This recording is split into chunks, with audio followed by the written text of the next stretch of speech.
Hello and welcome back to Life on the Wrist. Hope you're doing well today. Today we're going to be looking at a really beautiful Wakmann triple calendar Moonphase from 1955.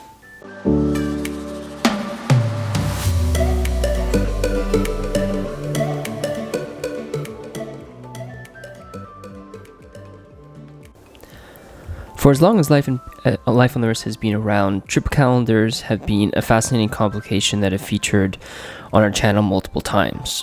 We've shown multiple different iterations of this complication from some of the coolest brands out there.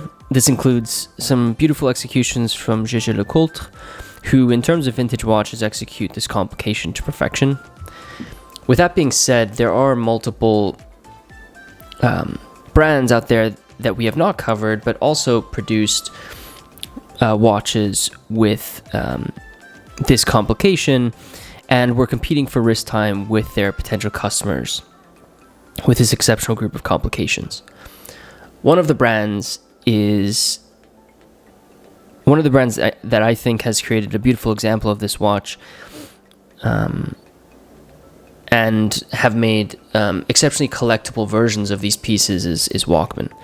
Before we dive into the watch we have today, let's go over a bit of history of the brand. The Wakmann Watch Company was founded in 1946 in New York in the USA, in a time where watch collecting was, maybe watch collecting not so much, but watch complications like this were extremely useful. Before this, the founder, Mr. Wakmann, started his watch business in Portugal, and he found that there was an unmet need for Swiss watches in the USA and set up his business. Wakmann ended up being appointed as the official producer and deliverer of the U.S. military during the Second World War. Along with watches like the Wakmann that you see in front of you here, the brand produced aviation instruments like cockpit clocks and professional wristwatches. In 1947, Wakmann began a joint venture with Breitling, where they founded Breitling Watch Corporation of America in New York, where they delivered Breitling watches to the U.S. market, given the new tax laws of the era that made importing Swiss watches into the USA costly.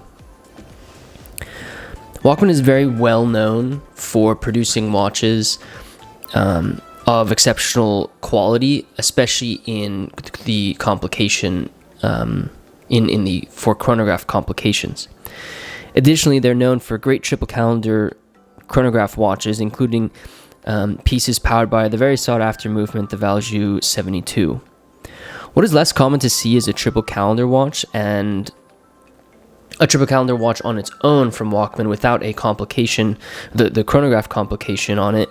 And luckily, that's what we actually have today. So I think this is a very special moment, especially for covering this piece. So as I mentioned, these watches are not as common as some of the other vintage Wakmanns on the market. This specific Wakmann was likely manufactured around 1955. We're basing this off of when the movement was first introduced, which is the year 1955. There is little documentation on how to date these Wakmanns, so the movement is really the best bit of info, or the most helpful clue for when this piece was manufactured. The watch has a stainless steel case that's in overall pretty good condition. You can kind of see that the watch has this three-piece construction. What you basically have is you have your mid case where the movement is housed, as well as where the lugs integrate. You then have your snap-on case back, and then you also have, if I get this to focus here, you can see that there is a top case where the crystal integrates. There are signs of polishing. You can see that the lugs are fairly, you can see, especially on the lugs, you can see that there definitely has been some polishing, but it remains overall an attractive look. The lugs are obviously kind of in this sort of claw shape, which is makes it sit a little bit larger. In my mind, it also allows this watch to be worn in today's era of watch, of watches, and not feel like it really is a small vintage triple calendar Moonphase. One of the most attractive features about this watch, in my opinion, is the dial. It's aged really nicely over time to what you can see here as sort of a lightly toasted look to it. This lightly toasted dial has a really beautiful brown hue to it that takes one back in time to the 1950s of when this was actually produced. The watch has a full calendar, including the day of the week, month, date, and moonphase indicator at 6 o'clock. In today's era, these complications are not something one will reference a ton, given the advances in technology, but as a watch enthusiast, it's the best thing possible to see on the wrist. The date complication is a pointer date, so you can see that there are the days of the days of the month around the outside of the dial, and then you can see here this red hand points to where the date complication is, or what day of the month it is. The seconds hand is also red, which you can see sweeping away. This is in contrast with sort of the blue text that you see used for the day of the month, as well as the blue background of the moon phase. Moving towards the center of the dial, you'll see this seconds chapter ring around the on the inside of the day of the month. And then you will see your hours indicators 3, 6, 9, and 12 being numbered, and then you have these dots for the other hours of the day.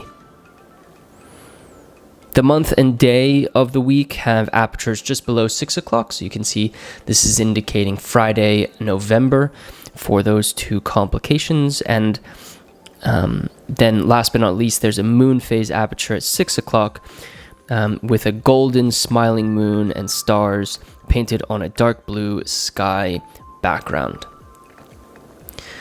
This configuration is used in many watches of this era, and in my opinion, allow for really nice balance between each of the complications, but don't overpower any one section of the dial, which I think can be done very easily when you add additional complications. When looking at the watches on the market with these complications, one will often stumble on sort of the big brother of this complication, which is the annual calendar. Unlike the triple calendar, the annual calendar will automatically adjust between displaying 30 or 31 days in the month, depending on which month, which basically makes it more accurate. While this functionality is more impressive, I think as a watch enthusiast, adjusting the complications sometimes can be fun, and therefore there's somewhat of a competitive advantage of the triple calendar over the annual calendar. You obviously are going to have these little adjusters here where you use a pusher to then move your complications forward as needed. I know I mentioned the movement of this watch previously, but the watch is running on the ETA caliber 1100 manual wind movement, which has been modified by Wakmann. If you want to see pictures of that movement, be sure to go to the article that we wrote about this piece. It'll be the first link in the description of this video. The ETA caliber was launched in 1955 and is a 12-line movement. It has 42 hours of power reserve and oscillates at 18,000 vibrations per hour.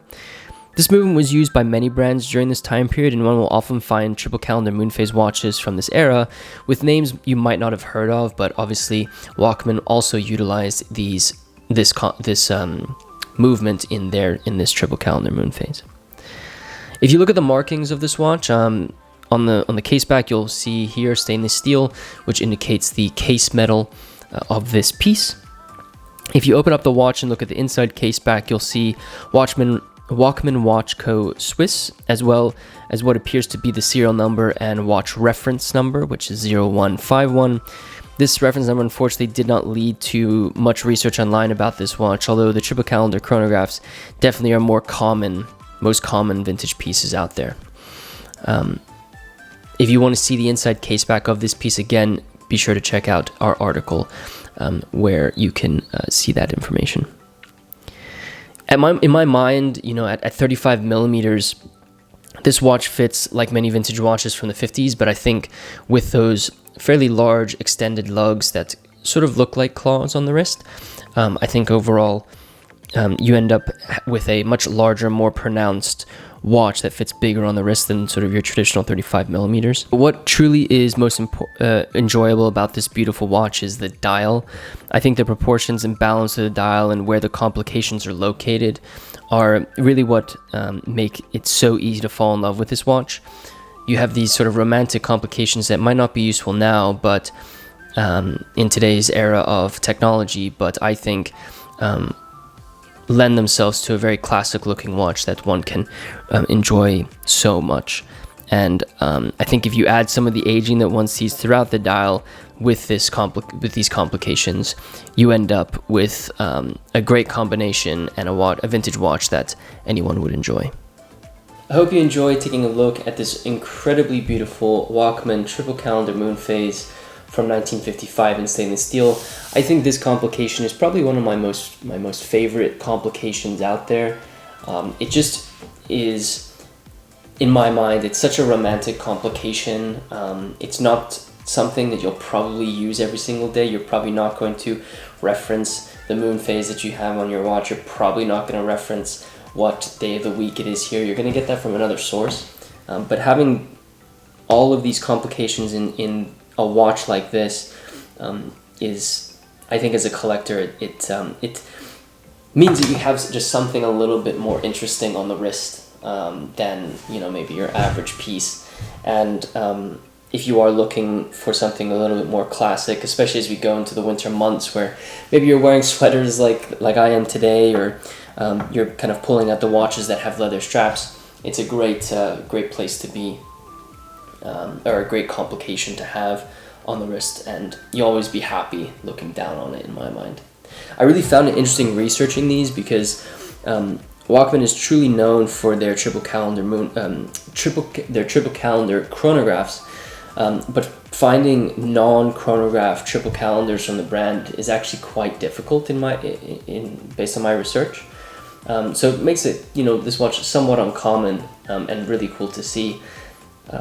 It also was really interesting to find out about the movement of these pieces, in that, the ETA caliber that is used in so many different other watches.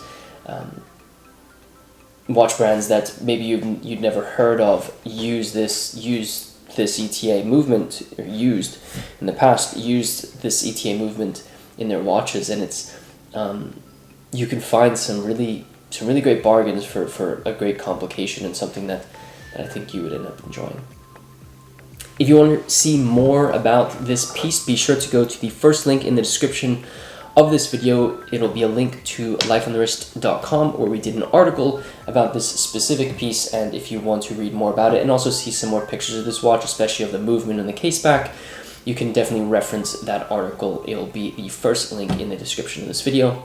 Let me know what you think in the comment section below about this Wakmann, as well as I would love to know if you enjoy the triple calendar complication. It's something that I think I want to get back to covering on Life on the Wrist a little bit more, so you'll probably end up seeing a few more of these on the channel in the coming months. It's pretty incredible that we're coming to the end of the year. I will just sort of close this video out with saying this will probably be the last video where we cover a watch for the year.